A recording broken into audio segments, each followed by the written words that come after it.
Salut, ici Maxime Johnson au CES de Las Vegas avec le Samsung NX300, un appareil hybride qui devrait remplacer le NX210. Alors, le NX300, qu'est-ce qu'on a de différent par rapport au 210? Bien, écoutez, premièrement, on a un nouveau design.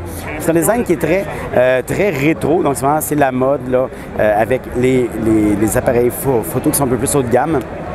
Donc cet appareil-là a, moi je trouve que c'est quand même assez joli, ça se réussit, surtout l'espèce de grosse plaque métallique là, dessus, c'est du solide. Donc les autres nouveautés, on a un écran, c'est un écran tactile et c'est un écran surtout qui peut bouger, donc qui n'était pas le cas avant, donc c'est donc un mécanisme qui peut être pratique si on doit prendre des photos par exemple dans une drôle de position.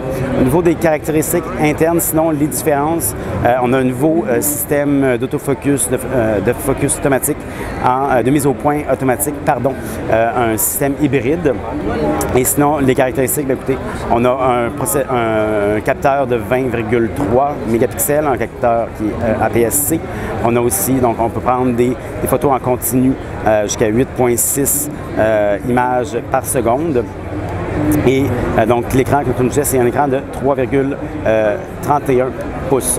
Alors l'autre détail qui est intéressant, c'est que la caméra a un nouveau processeur à l'intérieur qui permet de prendre des photos 3D. Donc ici, je n'ai pas l'objectif 3D, mais lorsqu'on l'a, donc on a un petit bouton pour choisir le mode 2D ou 3D.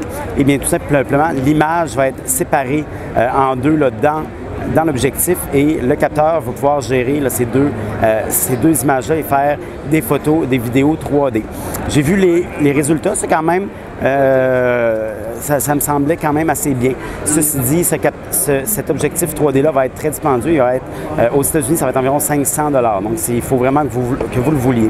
L'appareil aussi, donc, il devrait être disponible vers la fin février, début mars, pour un prix au Canada qui est quand même assez cher. Donc, c'est 899 avec, donc, en ensemble avec l'objectif.